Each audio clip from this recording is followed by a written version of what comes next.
Hello दोस्तों, स्वागत है आपका दृष्टि आईएएस के अंडर प्रोग्राम में। मैं हूं केवल आपके सामने। भारत जब आजाद हो रहा था तो उसके समक्ष एक प्रश्न था कि वह विकास की परिधि में केंद्र पर किसे रखे, शहर को रखे या गांव को रखे। महात्मा गांधी का मानना था कि हम केंद्र पर गांव को रखें तो बेहतर होगा। उनका यह मानना था कि एक गांव इतना आत्मनिर्भर होना चाहिए कि अपनी तमाम जरूरतों को स्वयं ही पूरा कर सके। इसका यह मतलब नहीं था कि वह किसी और से सहायता नहीं ले सकता, लेकिन प्राथमिक स्तर पर देखा जाए तो सारी जो महत्वपूर्ण जरूरतें हैं वह स्वयं ही उसे पूरा कर सके, इतना आत्मनिर्भर हो, और उसे और बेहतर के करने के क्रम में एक मदद लेना तो जायज बात है। लेकिन यह जो आत्मनिर्भरता है, आज जिस प्रकार से हम बात करते हैं आत्मनिर्भर भारत की, महात्मा गांधी का बहुत पहले ही यह मानना हो चुका था कि अगर गांव जितने हैं भारत के आत्मनिर्भर होंगे तो भारत अपने आप ही आत्मनिर्भर हो जाएगा। हम देखें इतने सालों के इतिहास में, तो अगर हम केंद्र में शहर को रखते हैं तो हमें यह बात पता चलती है कि इतने सालों में इतनी बड़ी आबादी भारत की, देखा जाए तो भारत की ज्यादा आबादी गांव में ही बसती है, और कुछ शहर पूरी की पूरी आबादी की जरूरतों को पूरा करने के लिए सक्षम नहीं हो सकते हैं। इसलिए जरूरी है कि गांव को भी बेहतर किया जाए, गांव की हालात भी बेहतर किए जाएं, गांव में भी पर्याप्त सुविधाएं जो शहर में मौजूद हैं वह सुनिश्चित की जा सकें। इसके लिए जरूरी है जो शासन का तीसरा स्तर है, यानी कि स्थानीय स्वशासन, वह बेहतर किया जाए।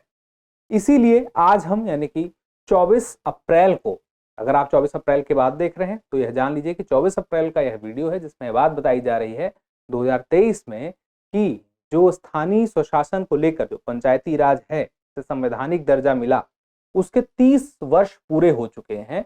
तो इस पर हम चर्चा करेंगे, इस पंचायती राज के बारे में, किस प्रकार से यह महत्वपूर्ण रहा, क्या इसके महत्वपूर्ण प्रावधान थे, और पंचायती राज दिवस 24 अप्रैल को जो मनाया जा रहा है, कब से मनाया जा रहा है, इसे भी देख लेते हैं कि 2010 से पंचायती राज दिवस मनाया जा रहा है। लेकिन 24 अप्रैल को क्यों मनाया जाता है? क्योंकि 24 अप्रैल को ही इसको लागू किया गया था 1993 में। ठीक है, तो चलिए एक तरफ से हम देखते हैं खबर क्या है। This quote means when Mahatma Gandhi said every village has to become a self sufficient, यानी कि आत्मनिर्भर होने की बात यहाँ पे कही गई है महात्मा गांधी के द्वारा गांव के लिए।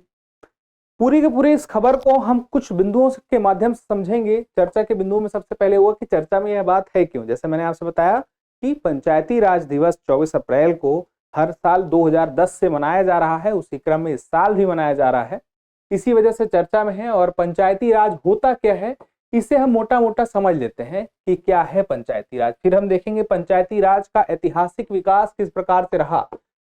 हालांकि हम देखें तो पंचायती राज जो है हमें भारत में प्राचीन काल से देखने को मिलता है, कई कई दक्षिण भारत में और अन्य कुछ जगहों पर हमें उसकी जानकारी मिलती है कि स्थानीय स्वशासन जो था वह मौजूद था, अपने अलग स्वरूप में मौजूद था। लेकिन आधुनिक समय में, आधुनिक इतिहास में यह कहां से हमें दिखाई देता है उसको समझेंगे। उसके बाद हम जानेंगे जब इसे संवैधानिक दर्जा मिलता है पंचायती राज को, तो उसके कुछ उपबंध थे जो कि बहुत ही महत्वपूर्ण थे, उसे हम समझेंगे। उसके बाद हम देखेंगे कि अनिवार्य उपबंध होते हैं इसमें कुछ, और कुछ विवेकाधीन होते हैं, और दोनों में क्या अंतर होता है और क्या वो मौजूद है। उसके बाद हम देखेंगे अनुसूचित क्षेत्रों में स्थानीय स्वशासन, जो अनुसूचित जनजातियों से संबंधित क्षेत्र है, वहां पर स्थानीय स्वशासन को किस प्रकार से लागू किया जाने का प्रयास किया गया है। उसके बाद आगे की राह, क्योंकि बहुत सारी चुनौतियां हैं यहाँ बीच में, बहुत सारी चुनौतियां हमें दिखाई देंगी इस पंचायती राज में। तो वे चुनौतियां क्या हैं, उन्हें पहचानने के बाद आगे की राह में हम देखेंगे क्या इसके उपाय हैं और क्यों यह इतना महत्वपूर्ण है, और अंत में एक अभ्यास प्रश्न। तो चलिए सबसे पहले हम देखते हैं चर्चा में क्यों है। तो जैसे मैंने आपसे बताया कि 73वां संविधान संशोधन अधिनियम 1992 कब लागू हुआ था? 24 अप्रैल 1993 को लागू हुआ था। यही हम इसी को नाम क्या जानते हैं, पंचायती राज अधिनियम। अब यह जो गांव के स्तर की बात हो रही है, शहर के मामले में क्या, वहां पर 74वां संविधान संशोधन अधिनियम को अलग। यहां पे बात करें तो यह जो 24 अप्रैल को लागू हुआ, तो 24 अप्रैल 2023 को अभी फिर से पंचायती राज दिवस मनाया जा रहा है, लेकिन यह 1993 से नहीं बनाया जा रहा है। कब से बनाया जा रहा है? 2010 से। ठीक है, अब बात आती है कुछ पुरस्कार भी इसमें दिए जाते हैं। आप चाहे तो ये पुरस्कार दे सकते हैं कि हर साल पंचायती राज दिवस के दिन पंचायतों को या संबंधित राज्य को कुछ महत्वपूर्ण पुरस्कार हैं, कैटेगरी हैं जो दी जाती हैं हर साल। आप चाहे तो इसे देख सकते हैं, इसे नोट कर सकते हैं, चाहे तो इसका स्क्रीनशॉट ले सकते हैं। लेकिन जो मुख्य बात है वो ये है कि पंचायती राज देखिए है क्या। पंचायती राज को समझिए, संघ होता है, राज्य होता है, स्थानीय स्वशासन होता है। जो शासन के 3 स्तर है उसमें सबसे नीचे का स्तर है स्थानीय शासन। लेकिन ये सबसे नीचे का मतलब यह नहीं कि सबसे खराब की बात हो रही। सबसे नीचे का मतलब जमीनी स्तर पर, जहां पर जो भारत के लोग हैं अपनी राजनीति में सहभागिता, लोकतंत्र में अपनी सहभागिता सुनिश्चित कर पा रहे हैं, वह स्थानीय स्वशासन ही है, जहां प्रत्यक्ष रूप से वह जुड़े हुए हैं और उन्हें इस बात का आभास होता है कि जनता का, जनता के लिए, जनता के द्वारा, यह जो अवधारणा है वह वास्तविक रूप में भारत के लोकतंत्र में दिखाई देती है जमीनी स्तर पर, तो इसी स्थानीय स्वशासन के माध्यम से दिखाई देती है। यह अपने आप में किस बात का उदाहरण है? लोकतांत्रिक विकेंद्रीकरण का। अगर सबसे ऊपर के स्तर पर हम देखें तो एक स्थानीय समस्या को लेकर के आसानी से इतनी बड़ी आबादी में फैसला लेना, उनके लिए अलग अलग योजनाएं बनाना हर पंचायत के लिए बहुत मुश्किल है। लेकिन जब हम विकेंद्रीकरण कर देते हैं तो उसके बाद एक ग्राम पंचायत अपने आसपास के 1-2 गांव, 3 गांव को शामिल करके जो क्षेत्र है वहां की समस्या है उसके लिए प्रमुख योजनाएं, प्रमुख कार्य और जो समस्याएं हैं उनका समाधान ढूंढने का प्रयास अपने स्तर पर, अपने तरीके से, एकदम प्रैक्टिकल तरीके से कर सकता है। बात करें इनके मुद्दे क्या होते हैं, मुख्य रूप से जैसे पानी का हो गया, सड़क का हो गया, सफाई का हो गया, इस तरह से बहुत सारे मुद्दे हैं। अब कितने कार्य हैं वो आगे चल के हम देखेंगे किस प्रकार के मिले हुए हैं, कितने हैं। अब देखिए बात आती है ऐतिहासिक विकास की। लॉर्ड रिपन जो थे उन्हें क्या कहा जाता है? स्थानीय स्वशासन का जनक माना जाता है। और क्यों माना जाता है? वर्ष 1882 में उन्होंने स्थानीय स्वशासन संबंधी कुछ प्रस्ताव दिए थे जिसे स्थानीय स्वशासन संस्थाओं का क्या कहा जाता है? मैग्ना कार्टा कहा जाता है। अब देखिए यहाँ पे इन्होंने जो प्रस्ताव दिए स्थानीय स्वशासन के लिए वह इसलिए दिए थे क्योंकि प्रशासन को चलाने में आसानी हो सके। ब्रिटेन का काम क्या था? धन का निष्कासन करना। धन के निष्कासन के लिए प्रशासन बेहतर तरीके से चल सके, उनका उद्देश्य अलग था। लेकिन जो उनका उद्देश्य था वह एक व्यवस्था बन रही थी, उसके मतलब एक व्यवस्था ऐसी निर्मित हो रही थी जिसके माध्यम से किस प्रकार से जो वहां का स्थानीय स्वशासन वह किस प्रकार से उनके लिए लाभदायी हो सकता है, यह वह था। लेकिन एक व्यवस्था तो थी। लेकिन भारत की जब बात करें, भारत सरकार की बात करें, वह यह लाभ, यह व्यवस्था अपने हितों को मतलब भारत के लोगों के हितों को ध्यान में रख के ही बनाएगी और उसी प्रकार के उपबंध लेकर आएगी जो आगे अभी हमें दिखाई देंगे। अब देखिए 1919 के भारत शासन अधिनियम के तहत प्रांतों में दोहरे शासन की व्यवस्था की गई तथा स्थानीय स्वशासन को हस्तांतरित विषयों की सूची में भी डाला गया था। यह तो आजादी के पहले की बात। भारत जब आजाद हो रहा था, जब संविधान सभा का गठन हुआ, संविधान सभा में यह बात सामने आई कि हम क्या करें इसके साथ, हम स्थानीय स्वशासन को रखें या ना रखें। तो यहां पर बात आई कि इसे हम नीति निर्देशक तत्व में रख देते हैं, अनुच्छेद 40 में रख देते हैं। यानी कि यह अपने आप में दबाव की बात नहीं थी कि यह इस पर कार्य करना ही करना है, यह राज्य के ऊपर छोड़ दिया गया कि राज्य पंचायती राज के लिए आगे क्या करता है। राज्य के ऊपर यह सौंप दिया गया कि वह पंचायती राज व्यवस्था लेकर आए, लेकिन यह मौलिक अधिकार के तहत नहीं रखा गया। अब देखिए 1957 में एक समिति बनती है। समिति का नाम क्या है? बलवंत राय समिति।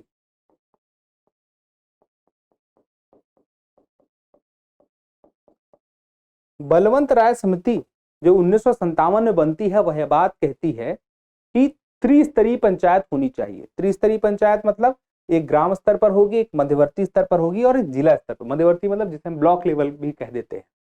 तो यह बात तो 1957 में जो समिति आई, उसके बाद कुछ और समिति आई, जैसे 1977 में अशोक मेहता समिति आई, जिसमें बात कही गई कि संवैधानिक दर्जा दिया जाना चाहिए। फिर 1986 में लक्ष्मीमल सिंघवी समिति आई, उसने भी कहा पंचायती राज को संवैधानिक दर्जा दिया जाना चाहिए, दलगत व्यवस्था नहीं होनी चाहिए। फिर देखिए पीके थुंगन समिति आई, राज्य वित्त आयोग के गठन की बात जिसने कही, कार्यकाल बताया कि 5 साल का होना चाहिए। राज्य वित्त आयोग के गठन की बात कही गई, किसके द्वारा? पीके थुंगन समिति के द्वारा।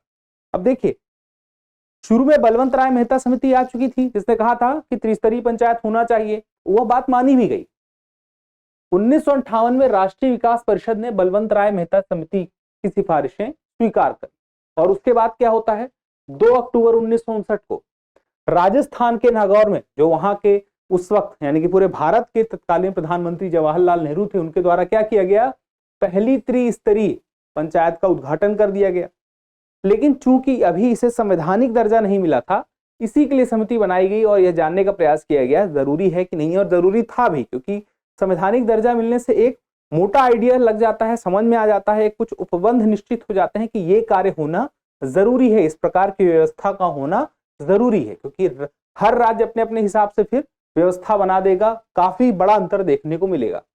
तो जब यह बात आई, अशोक मेहता समिति ने जब संवैधानिक दर्जा देने की बात की, उसके बाद आगे प्रयास किया गया, सिंघवी समिति, फिर थुंगन समिति, और बाद में 1993 में 73 संविधान संशोधन जो हुआ, उसके माध्यम से त्रिस्तरीय पंचायती राज व्यवस्था को संवैधानिक दर्जा प्राप्त हुआ। यानी कि 1993 में यह 73वां संविधान संशोधन 1992 लागू हो गया। अब इसके लागू होने के बाद किस प्रकार की व्यवस्था यहां पर देखने को मिली? मुख्य रूप से त्रिस्तरीय पंचायती राज व्यवस्था मुख्य रूप से देखने को मिलती है, ग्राम पंचायत और वही उसके बाद मध्यवर्ती, फिर उसके बाद जिला परिषद। अब देखिए यहाँ पे आपको मुख्य बात यही याद रखनी, त्रिस्तरीय, जहां जिस राज्य में 20 लाख से ज्यादा की आबादी है वहां की बात यहाँ पे मुख्य रूप से कही गई थी। अब देखिए यहाँ पे देख भी सकते हैं, सबसे ऊपर जिला परिषद, फिर पंचायत समिति, फिर उसके बाद ग्राम पंचायत सबसे नीचे। अब आगे देखिए 73वें संविधान संशोधन द्वारा संविधान में पंचायतों शीर्षक से भाग 9 जोड़ा गया। अब यहाँ पे हम बात कर रहे हैं उपबंध। 73वां संविधान संशोधन हो गया, उसके कुछ प्रमुख उपबंध जो है, उसमें पंचायत शीर्षक से उपबंध जोड़ा गया भाग 9। 11वीं अनुसूची एक थी, 11वीं अनुसूची में 29 विषय बताए गए, वह पंचायती राज से जुड़े हुए थे। इन 29 विषयों पर पंचायत के पास कार्य करने के लिए एक सूची तैयार की गई। ठीक है, अब देखिए लोकतांत्रिक प्रणाली की बुनियादी इकाइयों के रूप में ग्राम सभाओं, यहाँ पे ग्राम को रखा गया। वही बात जो मैंने आपसे कही कि जहां पर सीधे प्रत्यक्ष रूप से जो भारत की लोकतांत्रिक प्रणाली है उससे कोई जुड़ता है तो यही है, ग्राम सभा के माध्यम से जुड़ता है। और यहाँ पर कौन कौन जुड़ सकता है या जुड़ा रहता है?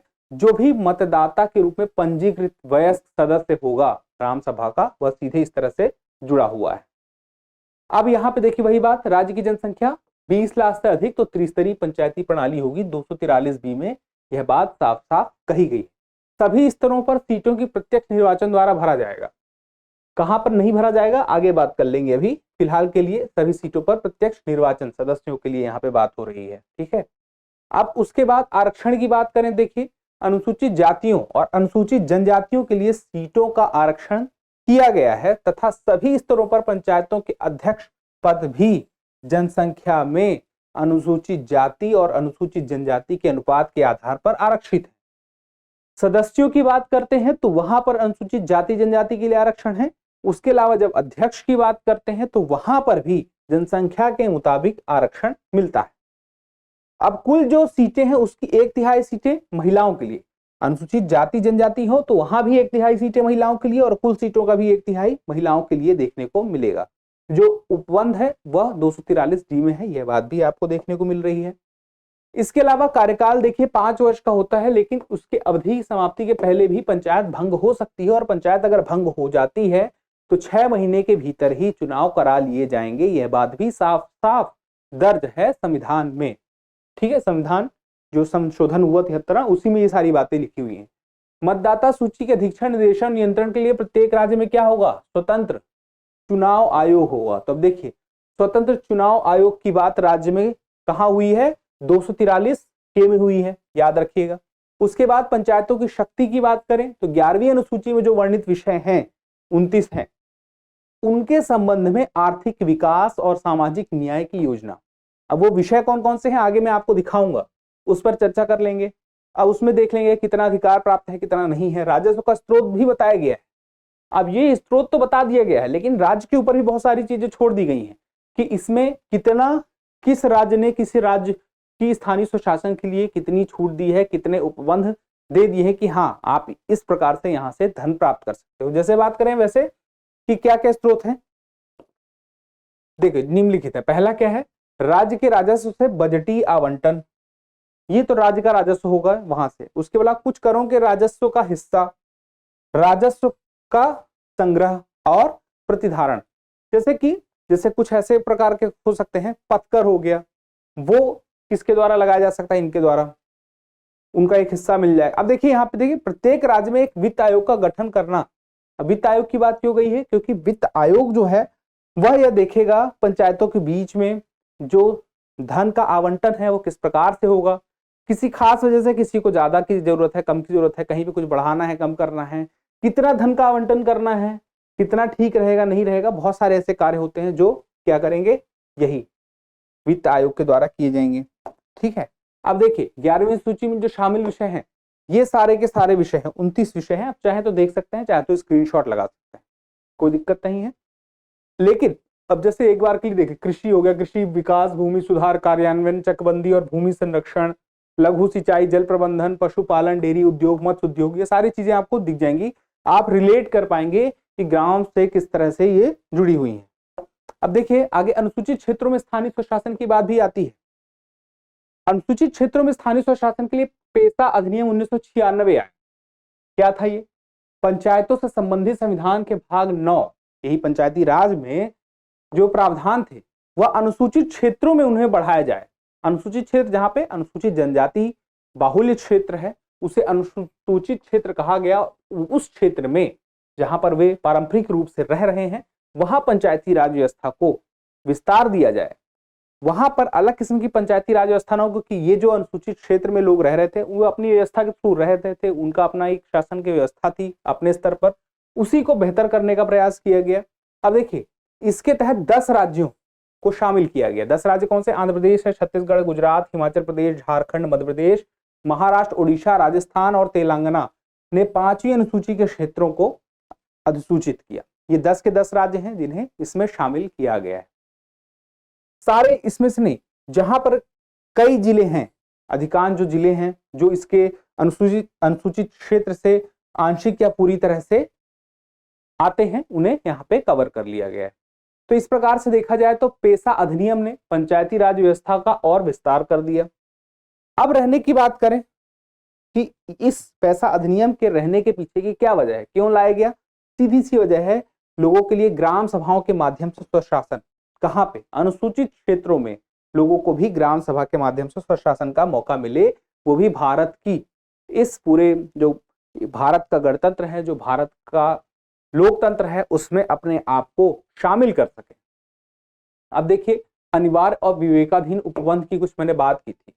बहुत सारे उपबंध तो दिए गए थे, बहुत सारी बातें थी, चाहे वित्त की व्यवस्था से जुड़ी हुई बातें हों, किस प्रकार से वित्त मिल सकता है, बहुत सारे ऑप्शन दिए गए थे, मैंने आपको बताए थे।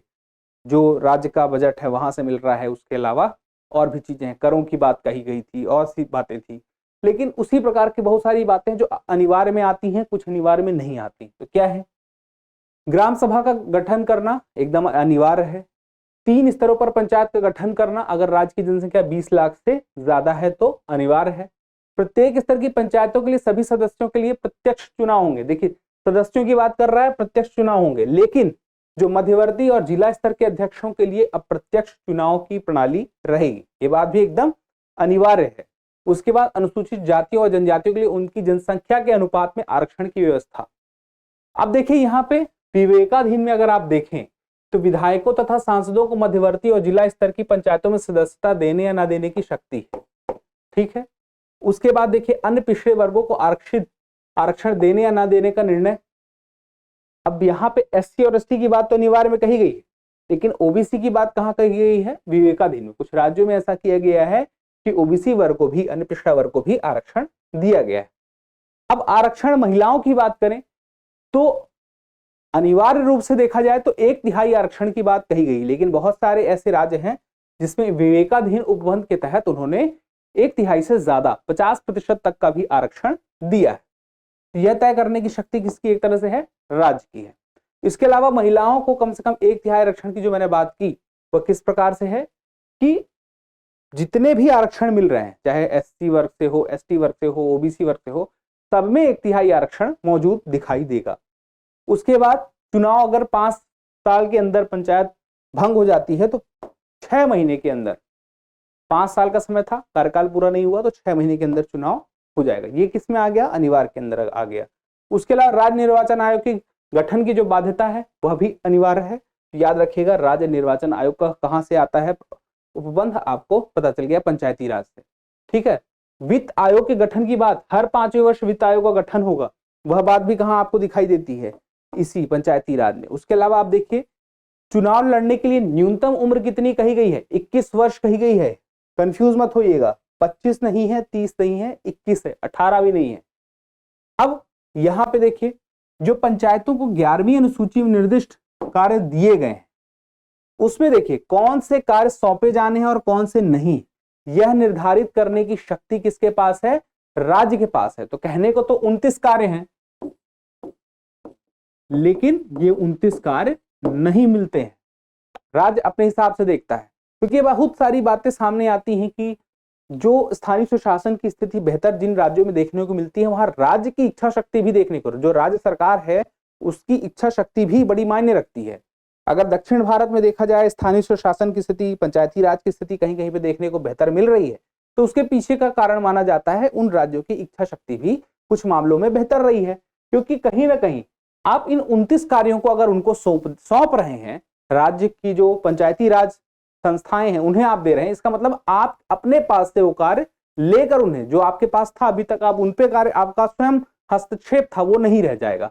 तो आमतौर पर यही देखा जाता है, राज्य सरकारें उससे बचती है। लेकिन धीरे धीरे जिस प्रकार से जागरूकता मिलती जाती है, अपनी जागरूकता के अनुसार से वह मांग स्थानीय स्तर पर जब लोगों की होती है तो वह मांग भी पूरी होती है। धीरे धीरे करके इसमें भी सुधार देखने को मिल रहा है।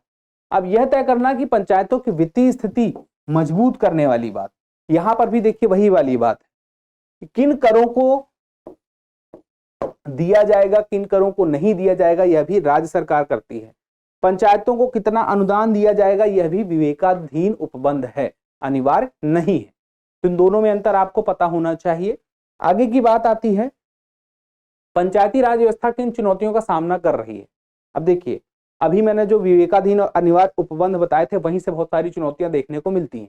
कार्य और फंडों के पर्याप्त हस्तांतरण की कमी, अभी मैंने बताया चूंकि अनिवार्य नहीं है, विवेकाधीन है, तो जब राज्य सरकार विवेकाधीन है तो उसके अनुसार जितना उसको लग रहा है उतना वो कर रही है। उसके अलावा हमें देखना होगा कितनी जरूरत है और कितनी जरूरत पूरा हो रही है, उस पूरा करने के लिए प्रयास को और बेहतर करना होगा। अब देखिए आगे देखिए, अधिकतर राज्यों ने अपने यहाँ उन्हीं उपबंधों को लागू किया है जो संवैधानिक रूप से अनिवार्य है।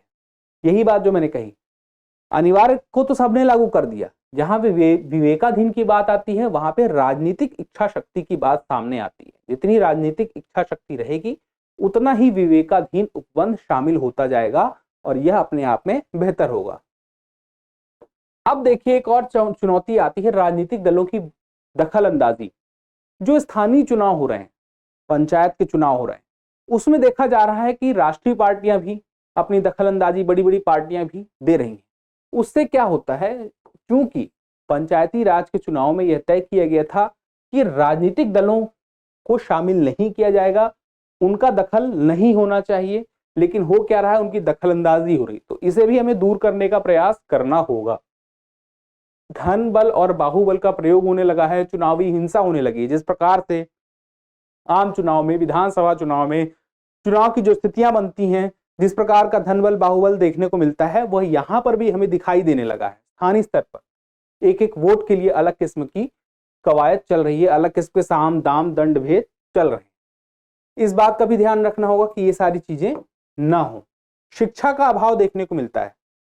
किसी गांव में अगर शिक्षा ज्यादा है, वहां के लोग शिक्षित ज्यादा हैं, तो जागरूक होंगे अपने अधिकारों के प्रति। जब वो जागरूक होंगे तो अपने वोट का सही इस्तेमाल करेंगे, वहां की जो स्थानीय सुशासन है वह बेहतर हो सकेगा और वह अपने जिस प्रकार के कार्य उन्हें चाहिए, जिस प्रकार के कार्य स्थानीय सुशासन के माध्यम से लिए जा सकते हैं, जिस प्रकार से स्थानीय पंचायती राज का सही उपयोग करके इतनी सरकार की योजनाएं हैं, पंचायती राज की व्यवस्था, पंचायत की व्यवस्था के माध्यम से उनका हम सही तरीके से उपयोग करें तो सच में एक गांव आत्मनिर्भर गांव बन सकता है।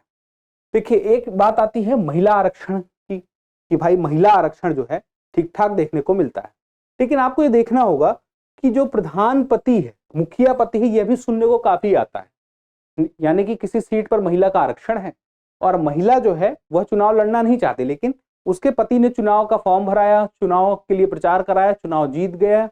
अब हो क्या रहा है, अपनी पत्नी के नाम पर जीता हुआ एक व्यक्ति स्वयं प्रधान बन के बैठा है, तो उसको क्या कहा जाता है, प्रधानपति या मुखिया पति। इस तरह की कुछ वेब सीरीज फिल्में भी आई हैं जिसमें आपने उदाहरण ये देखा समझा होगा। अब इसमें होता यह है कि जो काम आसानी से हो, जो महिला है अगर कोई काम के लिए ब्लॉक में जाना है, अब प्रधानपति वहां जा रहे हैं लेकिन इनके हस्ताक्षर से काम बनेगा नहीं। दूसरी बात, जिसको डायरेक्ट डिसीजन लेना चाहिए वो डिसीजन नहीं लेगा, जिसको नहीं लेना चाहिए वो लेगा, तो यहाँ पे सही तरीका यह नहीं माना जाएगा। लेकिन एक तरह से आप देखा जाए, अगर आप यह देखें कि यहां पर ये जो प्रधानपति हैं, मुखिया पति हैं, भले ये अभी दिखते हैं लेकिन हम 1/3 की बात किए हैं, 1/3 महिला आरक्षण, लेकिन जितनी सीटें हैं, मतलब अगर देखा जाए तो 5,000 के आसपास विधायक सांसद की कुल सीटें अगर हम देखें तो दूसरी तरफ 28 लाख के आसपास हमें देखने को कौन मिल जाएंगे, यही पंचायत से जुड़े हुए लोग मिल जाएंगे। तो पंचायत के लोग 28 लाख हैं, दूसरी तरफ विधायक सांसद वगैरह की संख्या उनके मुकाबले काफी कम है। अब इस 28 लाख में भी महिलाओं की जो संख्या है, जो प्रतिनिधियों की संख्या है, वह 1/3 से ज्यादा है। मतलब जितना आरक्षण दिया गया है उससे ज्यादा ही हमें संख्या देखने को मिल जाती है, जिसका मतलब इशारा है कि सैद्धांतिक रूप से ही हम महिलाओं को शामिल किए हैं, लेकिन धीरे धीरे उनकी संख्या जो बढ़ रही है इशारा करती है कि उनमें भी राजनीतिक जागरूकता आ रही है। वह भी मान लिया कि हमने एक समय ऐसा था कि जब हमने शामिल ही नहीं किया था निर्णय लेने के किसी भी उसमें संस्था में, लेकिन एक तरफ हम देखते हैं कि सैद्धांतिक रूप से हमने इन्हें शामिल कर लिया है। तो धीरे धीरे जब एक बार वो सैद्धांतिक रूप से शामिल होती हैं, इन्वॉल्व होती हैं, घर से निकलना उनका होता है, आना जाना होता है, धीरे धीरे उनकी जो राजनीतिक जानकारी है वह बेहतर होती है, तो वह निर्णय भी लेना शुरू करती हैं और उसके बाद जागरूकता जैसे जैसे बढ़ती जाती है हमें वह जागरूकता का असर भी देखने को मिलता है। पंचायतों की जो कमजोर संरचना है, यानी कि जैसे मान लीजिए पंचायत भवन ही नहीं है, तो जब पंचायत भवन ही नहीं तो पंचायत गांव की बेहतरी के लिए क्या कर पाएगा, जब वह अपना ही बेहतर नहीं कर पा रहा है, जब उसी का कुछ बेहतर नहीं है, तो इस संरचना को भी बेहतर करना होगा। आगे की राह देखिए, जो बात मैंने आपसे कही कि 5,000 सांसद और विधायक के अलावा 28 लाख ग्रामीण प्रतिनिधि, अभी 28 लाख ग्रामीण प्रतिनिधि जो हैं, इनके आगे बहुत बड़ी जनसंख्या है, जो यह बात बताती है कि किस प्रकार से भारत के इस लोकतंत्र में शामिल हैं लोग जमीन के स्तर पे, तो वह कहां पर दिखाई देते हैं, इसी स्थानीय सुशासन में, पंचायती राज में। अब इस व्यवस्था को समावेशी बनाने की जो कोशिश काफी हद तक हमें इसी वजह से सफल दिखाई देती है। जो बात मैंने कही महिलाओं की, 28 लाख जनप्रतिनिधियों में 13 लाख महिलाएं हैं। इनकी इतनी बड़ी संख्या यही बताती है कि भले ही कुछ इसमें से बहुत सारी जनसंख्या हो वही प्रधानपति वाली हो सकती है, लेकिन एक बड़ी पूरी संख्या तो नहीं होगी। इसका मतलब जहां वो जीरो की स्थिति में थे वहां से यह संख्या बढ़ रही है और जैसे जैसे जागरूकता बढ़ेगी यह संख्या और बढ़ती हुई हमें दिखाई देगी। शिक्षा हम जितनी बेहतर करेंगे उतनी ही राजनीतिक जागरूकता आएगी, उतने ही ज्यादा लोग इस बात को ध्यान दे सकेंगे क्या उनके अधिकार हैं, किन मुद्दों पर चुनाव होने चाहिए, न सिर्फ स्थानीय स्वशासन के चुनाव बल्कि विधानसभा के चुनाव, लोकसभा के चुनाव, क्योंकि यहां पर जो जागरूकता आती है वह जागरूकता अन्य चुनाव में भी मुद्दों को निर्धारित करने में सहायक हो सकती है। इसके अलावा स्थानीय निकायों के कार्यों का नियमित सोशल ऑडिट भी किया जाना चाहिए। सोशल ऑडिट होगा तो जो संस्थाएं हैं बेहतर करेंगी, सही तरीके से काम करेंगे। राजनीतिक जो दल हैं उनका दखल ना हो इसके लिए प्रयास किए जाने चाहिए। एक और महत्वपूर्ण बात कि कर लगाने के कुछ व्यापक अधिकार भी दिए जाने चाहिए। अगर अपनी वित्तीय व्यवस्था को बेहतर करना है, पर्याप्त वित्त प्राप्त करना है, योजनाओं को सही तरीके से, मुश्किलों को सही तरीके से सही हल निकालना है तो पर्याप्त वित्त होना चाहिए, उसकी व्यवस्था भी राज्य सरकारों को करनी चाहिए। अब यह जो है स्थानीय स्वशासन है, पंचायती राज है, इसे आज की डेट में कहा जाता है मौन क्रांति। मौन क्रांति क्यों कहा जाता है? क्योंकि यहां पर हम देखते हैं इतने बड़े देश में जहां पे महिला भागीदारी राजनीति में बहुत कम थी, अभी भी कम है। अगर हम विधानसभा लोकसभा में देखें तो उतनी महिला भागीदारी नहीं है जितनी यहाँ स्थानीय स्वशासन में इतनी बड़ी संख्या, जो हमने अभी कहा 13 लाख को देखने को मिलती है, तो कहाँ यही स्थानीय स्वशासन पंचायती राज में देखने को मिलती है। हाशिए पर जो समूह है उनकी भागीदारी भी सबसे ज्यादा हमें यहीं पर देखने को मिलती है। वो प्रत्यक्ष रूप से जुड़े हैं जनता का, जनता के लिए, जनता के द्वारा में, उनकी भी भागीदारी साफ साफ दिखाई देती है। इससे उनमें जागरूकता आती है, अपने अधिकारों के प्रति वे जागरूक होते हैं और बेहतर करने का प्रयास करते हैं। विधायिका कार्यपालिका संबंध जो बेहतर होने चाहिए, जो आदर्श स्थिति की हम कल्पना करते हैं, वह विधायिका कार्यपालिका का संबंध भले हम विधायिका और कार्यपालिका के बीच ना दिखता हो, लेकिन उसकी आदर्श स्थिति और या तो कहें बेहतर संबंध हमें किस स्तर पे आके दिखाई देता है? स्थानीय स्वशासन के स्तर पर। किस प्रकार से जो पंचायत का प्रमुख होता है और किस प्रकार से वह वहां का जो लोकल प्रशासन होता है उसके साथ मिलकर बेहतर तरीके से काम को अंजाम देता है, उसका अच्छा उदाहरण, बेहतर समन्वयन कहां हमें मिलता है? वह पंचायती राज में ही मिलता है। तो इस प्रकार से देखा जाए तो हम आत्मनिर्भर गांव बनाने की दिशा में आगे बढ़ रहे हैं। अभी ज्यादा समय नहीं हुआ है, सिर्फ 30 वर्ष हुए हैं। इसमें हमारी उपलब्धियां हमारी चुनौतियों के आगे काफी ज्यादा है, लेकिन जो चुनौतियां हैं उन्हें एक एक करके देखना होगा, नोटिस करना होगा और उनके लिए भी उपाय ढूंढने होंगे। इसी के साथ यह टॉपिक यहीं पर खत्म होता है। अब देखते हैं एक अभ्यास प्रश्न। प्रश्न क्या है? स्थानीय स्वशासन को एक अभ्यास के रूप में सर्वोत्तम रूप से समझाया जा सकता है। 2017 में यूपीएससी में आया हुआ प्रश्न है। क्या है ऑप्शन? संघवाद, लोकतांत्रिक विकेंद्रीकरण, सी है प्रशासनिक प्रतिनिधि मंडल और डी है प्रत्यक्ष लोकतंत्र। आप अपना उत्तर कमेंट बॉक्स में देना ना भूलिएगा। आप कमेंट करते हैं तो हमें और बेहतर करने की प्रेरणा मिलती है। जल्दी मिलते हैं अगले एपिसोड में। तब तक के लिए स्वस्थ रहें, मस्त रहें और पढ़ते रहें। धन्यवाद।